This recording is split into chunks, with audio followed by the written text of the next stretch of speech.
Before he became a king, an icon, and a global legend, Elvis Presley was just a shy kid from the wrong side of the tracks. He was born in Tupelo, Mississippi, on a bitterly cold January morning in 1935, arriving just 35 minutes after his twin brother, Jesse Garon.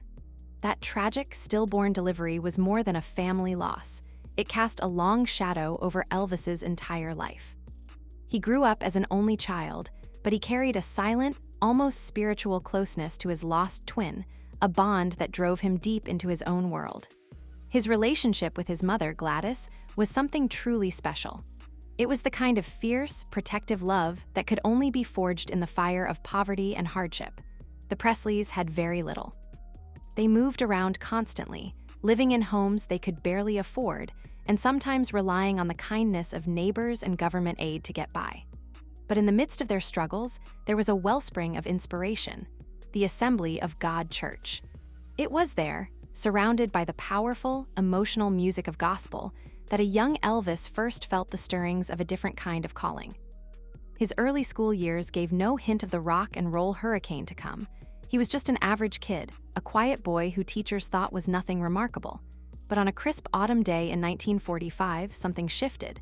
At just 10 years old, Elvis stepped onto a stage for the first time. It was the Mississippi-Alabama Fair and Dairy Show, and he sang an old ballad called Old Shep. He didn't win, he came in fifth, but it wasn't about the prize. It was about the feeling, the adrenaline, the first taste of a spotlight that would later become his entire world. A few months later, for his birthday, he got his first guitar. His uncles and the pastor gave him a few basic lessons, but Elvis was mostly self-taught, learning by ear and by observation. He'd watch people, he'd listen, and he'd play, but he was too shy to sing in public. That shyness was often met with cruelty. When he moved to Millham Junior High, he started performing at school, but the kids were ruthless. They called him a trashy kid who played hillbilly music. But instead of giving up, Elvis became obsessed. He'd hang out at a local radio station, soaking up the sounds, and he befriended the brother of Mississippi Slim, a popular radio host. Slim noticed the boy's passion and taught him some new chords. Slim even lined up 2 on-air performances for Elvis. The first time, crippling stage fright took over, and Elvis couldn't go on. But he came back the next week and sang. He was learning to fight through the fear. The family's move to Memphis in 1948 was supposed to be a fresh start, but it brought its own challenges. At Hums High School, Elvis received a stunning C in music class. When his teacher told him he had no talent for singing, Elvis, ever the defiant spirit, showed up the next day with his guitar and sang, "Keep them cold, icy fingers off me," just to prove a point. The bullying continued, with classmates taunting him for being a mama's boy. But something new was stirring. Elvis was soaking up the city's rich blues scene, listening to stations that played what were then called race records. He started changing his look, too. Slicked back hair, sideburns, and flashy clothes from Lansky Brothers, a store that would later be his personal tailor. He was slowly, intentionally, stepping into a new version of himself. Everything came to a head at the school's annual minstrel talent show in 1953. Elvis walked onto that stage, a quiet boy who had failed music class, and sang, "Till I Waltz Again with You." The crowd's reaction was a wave he had never felt before. "It was amazing how popular I became in school after that," he later said. He never learned to read music, but he didn't need to. He had an innate ability to feel it. He'd spend hours in record stores, using the listening booths, absorbing the sounds of country legends like Hank Snow and Ernest Tubb, and the powerful, all-night gospel singings. It was the perfect storm of influences: the gospel, the country, the rhythm and blues. He was building an encyclopedia of music in his mind, and it would become the foundation of his sound. After graduating in 1953, Elvis knew music was his path. He walked into Memphis Recording Service, a small studio run by Sam Phillips, and paid to cut a 2-song demo. He told Phillips it was a birthday gift for his mom, but he was really hopping to be discovered. Nothing happened. He tried again. Nothing. He auditioned for a local quartet and didn't make the cut. Sam Phillips, meanwhile, was on a mission. He was searching for a white singer who could bring the sound and soul of black artists to a broader, mainstream audience. In the summer of 1954, Phillips called Elvis in to try out a song. The session was going nowhere until, on a whim, Elvis broke into an impromptu, upbeat version of Arthur Big Boy Crudups, That's All Right. Guitarist Scotty Moore and bassist Bill Black, who were also in the studio, jumped in. Phillips knew instantly he had found it. The sound was electric, a perfect fusion of blues, country, and a raw, untamed energy.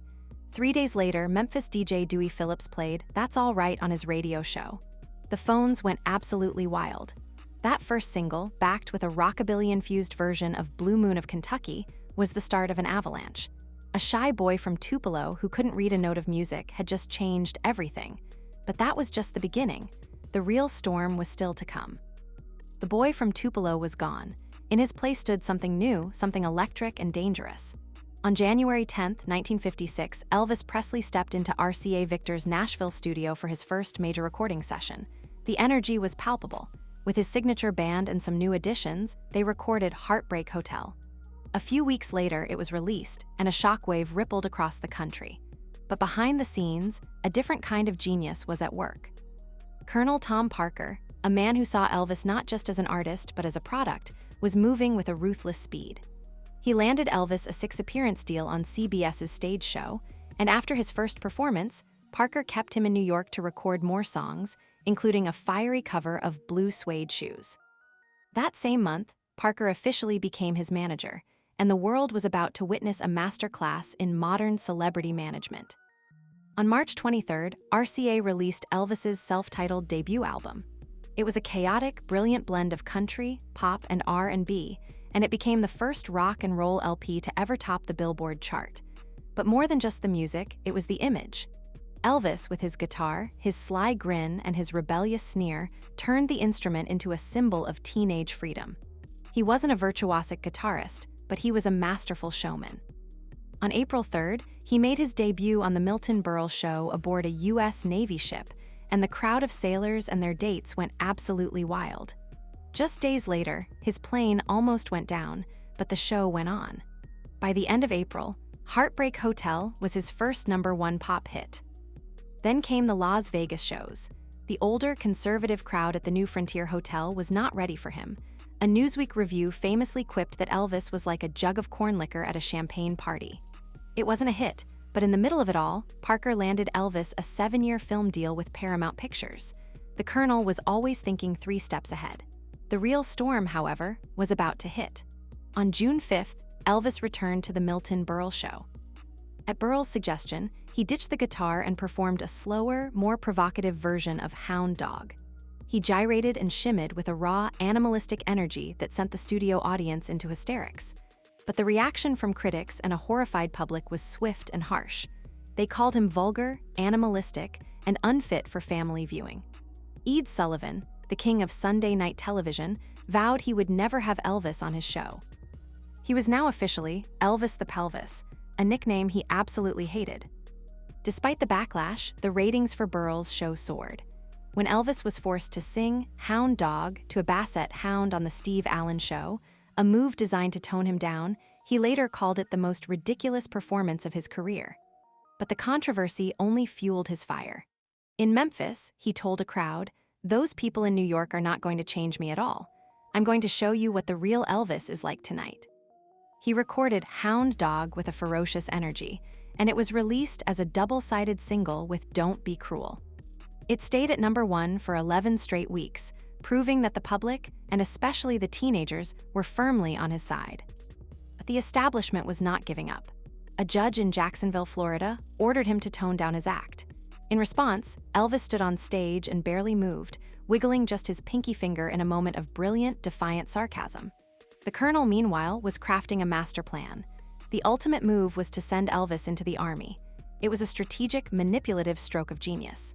The plan was simple: turn the greasy-haired, hip-shaking rebel into a clean-cut, patriotic hero. And it worked. By the time Elvis was honorably discharged in 1960, he was a different man, or at least the public saw him that way. The rebellion was tamed, but the star power was more potent than ever. But while the world was watching the star, the man behind the scenes was pulling the strings, preparing to steer Elvis down a very different path. One that would lead him from the concert stage to the silver screen. And that's where he would meet a woman who would change him forever. After his time in the army, the once rebellious king of rock and roll traded his microphone for a script. Colonel Parker, ever the opportunist, steered Elvis away from the grit and raw energy of touring and toward the sanitized, profitable world of Hollywood. The result was a slew of movies, some beloved, many forgettable, that transformed him from a cultural phenomenon into a predictable movie star. For more than a decade, Elvis cranked out film after film, a seemingly endless parade of campy, colorful musicals like Clambake and Kissin' Cousins. The critics panned them, but the fans bought tickets and Parker was happy. But beneath the surface of the sun-drenched sets and catchy tunes, Elvis's personal life was a complicated mess, a tangled web of loneliness, longing, and heartbreak. The parade of women in his life was legendary. There was Rita Moreno, who dated him just to make her then-boyfriend Marlon Brando jealous, and who later called Elvis boring. There was Natalie Wood, who reportedly ended their romance after being turned off by his unusually close relationship with his mother. And of course, there was Priscilla, the young girl he met in Germany in 1959. She was just 14, he was 24, and their relationship became the foundation of his life back at Graceland. But as he churned out movies, his on-screen relationships often blurred with reality. One of the most significant of these was his passionate, yet forbidden, affair with his Viva Las Vegas co-star, Ann-Margret. The moment they met on set in 1963, the electricity was undeniable. Ann-Margret was more than just another actress, she was his equal. She could sing, she could dance, and she possessed a wild, uninhibited spirit that mirrored his own. On camera, their chemistry was explosive, practically leaping off the screen. Off-screen, it was even more intense. They were inseparable, spending almost every waking moment together during filming. They rode his motorcycles at night, they shared a love of music and performance, and they fell deeply, madly in love. Ann-Margret later described their bond as that of soulmates, and Elvis felt the same way. He even gave her a ring, hinting at a future that was never meant to be. The problem, of course, was back in Memphis. Priscilla was waiting, and she was not a woman to be trifled with.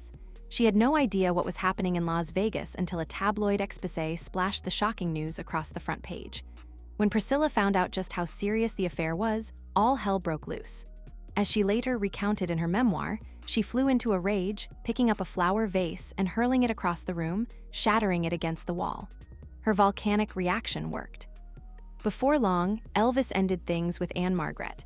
It was a heart-wrenching decision, but he had a life back home and a promise to honor. Their relationship didn't just end there, though. They continued seeing each other in secret for nearly a year, meeting whenever they could. Ann-Margret recalled in her memoir that they had even talked about getting married, a fantasy of building a future together that wasn't just hers, it was his, too. But the pressure from Parker and the expectations of his family were too great. After a false tabloid report claimed Ann-Margret had spoken to the press about their romance, Elvis, believing the lie, cut off contact. The end was swift and final. On May 1, 1967, Elvis married Priscilla. Exactly 1 week later, Ann-Margret married her TV producer, Roger Smith.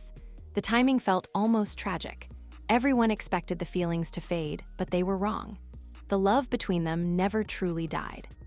But what the world didn't know was that his life and his career were being secretly orchestrated by a puppet master with a dark past and a secret that could destroy everything. Elvis Presley was a global superstar with his own private jet and a fortune that seemed endless. Yet, he never performed a single concert outside of the United States. The farthest he ever traveled was to Honolulu. The reason for this wasn't logistical issues or a lack of demand. It was a closely guarded secret, a dark truth buried for decades. The man pulling the strings, Colonel Tom Parker, wasn't even an American citizen. Born Andreas Cornelius van Kuijk in the Netherlands, he had entered the US illegally and lived in constant fear of being exposed. Leaving the country could have meant he'd never be allowed to re-enter, so instead of risking it, he kept Elvis grounded. Parker's past was even more mysterious. Some biographers have suggested he may have fled his home country to avoid a murder charge. He surfaced in Florida in the 1930s with a new name and a made-up life story. He worked as a traveling carnival promoter, a gig that taught him 2 golden rules that would define his entire career: always have a gimmick and always aim for the lowest common denominator. That carny mindset never left him. He dodged the World War II draft and eventually found his way into country music management, working with artists like Hank Snow before he discovered his ultimate prize, Elvis. In 1955, Parker convinced Elvis's parents to sign a contract, making him the exclusive manager. From that moment on, Parker saw himself as Elvis's owner, not his manager. To his credit, Parker was a brilliant, ruthless strategist. He orchestrated Elvis's move to RCA and pioneered modern celebrity management. He created the idea of the superstar brand, using mass merchandising, carefully controlled media appearances, and building regional buzz.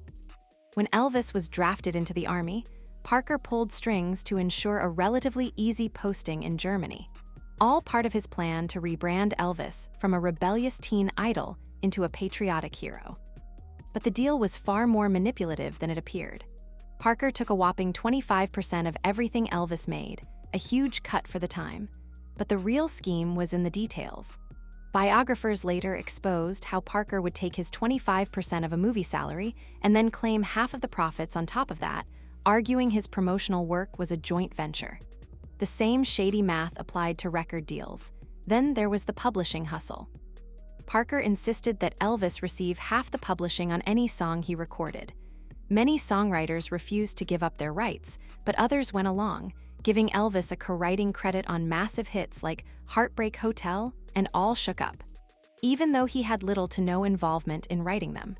The real money wasn't just in singing the songs, it was in owning them. Parker's grip only tightened as the years went on.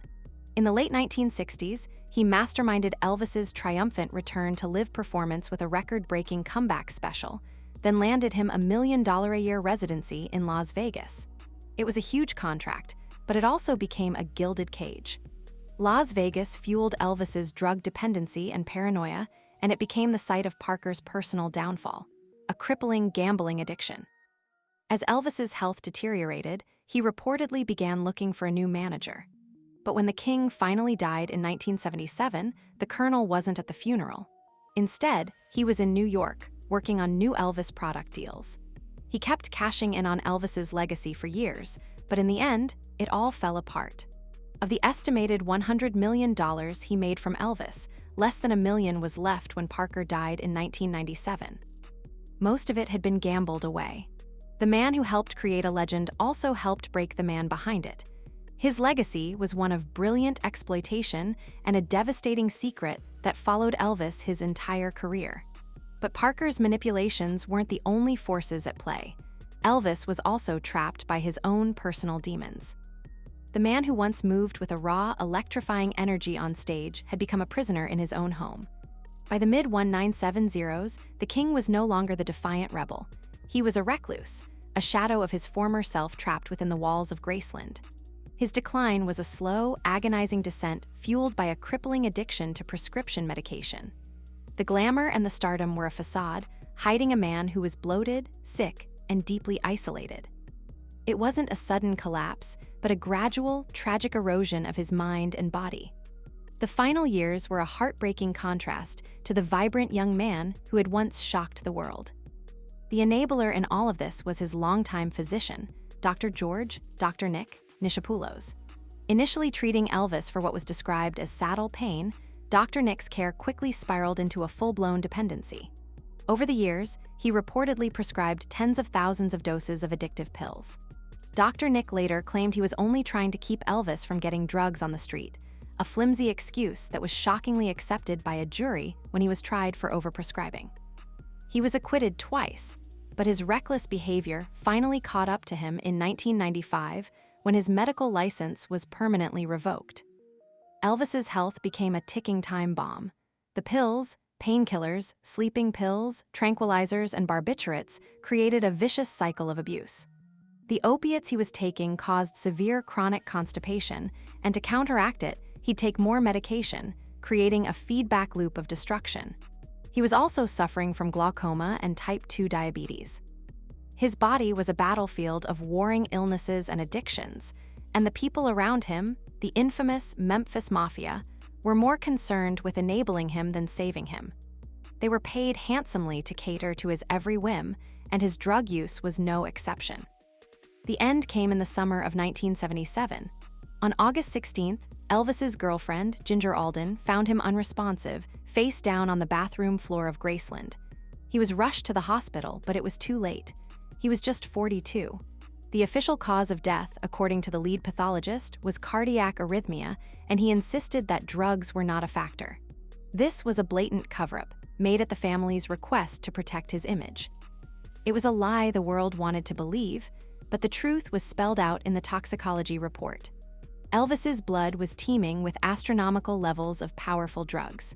The real cause of death was a massive heart attack, likely triggered by the intense straining from chronic constipation, a gruesome detail that exposed the true horror of his addiction. His life ended not in a blaze of glory, but in a final, lonely, and undignified moment. The king, who had once owned the stage, was reduced to a shell of a man, a victim of his own fame and the people who enabled his self-destruction. But even in this final chapter, there was a ghost of a different life, a different love, a woman he never stopped thinking about, a promise he never broke. That secret love would follow him to his grave and beyond. Long after the Hollywood lights had dimmed and the Vegas stage had gone dark, one final, poignant secret remained. It was a story of love, loss, and a bond so deep it transcended time, distance, and even death. The woman who held this place in Elvis's heart wasn't Priscilla, the mother of his child. It was Ann-Margret, the vibrant, fiery co-star who was his perfect match. The world only saw the flash of their affair on the set of Viva Las Vegas, but what happened after the cameras stopped rolling was the real story, a love that never truly died. While Elvis and Priscilla settled into their roles as husband and wife, Ann-Margret married her own longtime partner, Roger Smith. The timing of their weddings, just a week apart, was no coincidence. It was a silent, heartbreaking acknowledgement that they were moving on, but not really letting go. Their love, however, didn't fade. It simply went underground. For the rest of his life, a full 14 years, Elvis made a point of sending Ann-Margret a bouquet of flowers for every single performance she ever gave, whether it was on a Las Vegas stage or a local theater. They were always a certain shade of pink, his favorite color, and they were always signed TCB, an abbreviation for his personal motto, taking care of business. It was a secret ritual, a coded message only the two of them understood, a whisper of a love that was still alive. Ann-Margret, in her memoir, described their relationship as that of soulmates, a connection that was both spiritual and electric. She often spoke about their shared sense of humor, their competitive nature, and their mutual love for music. He saw her as his equal, a fellow artist who understood the unique pressures and isolation of their world. She, in turn, saw past the king and to the shy, vulnerable man from Tupelo. It was a rare, genuine connection in a life full of manipulation and superficiality. So, why didn't he marry her? The answer is a web of tangled obligations and external pressures. Colonel Parker was vehemently against their union. He believed Ann-Margret was too much of a star in her own right, that she would be a threat to his carefully controlled Elvis brand. He didn't want another powerful personality around. He wanted a dutiful wife who would stay at home and play her part. Elvis, who was deeply loyal to his family and afraid of breaking his mother's heart, was also bound by the promise he had made to Priscilla and her family. In the end, he chose to honor his commitments rather than follow his heart, a decision that would haunt him for the rest of his life. The final chapter of their story is perhaps the most touching. In the days following his death, Ann-Margret was one of the few celebrities to attend his private funeral. She sat with Priscilla, a silent testament to the complicated tapestry of their lives. When she was asked about Elvis, she would always speak of him with immense love and respect, never with bitterness. She recognized that he had been a man torn between two worlds, the public king and the private soul. She was the one woman who truly saw him, the one who matched his energy and his spirit, and the one he never, ever stopped thinking about. The flowers, the secret notes, the unspoken love, it was a heartbreaking reminder of the life they could have had, a life that was ultimately sacrificed for the sake of an empire built on secrets and lies. And with his death, the last great mystery of the king's life was finally laid to rest, but the quiet tragedy of their love story continues to echo to this day.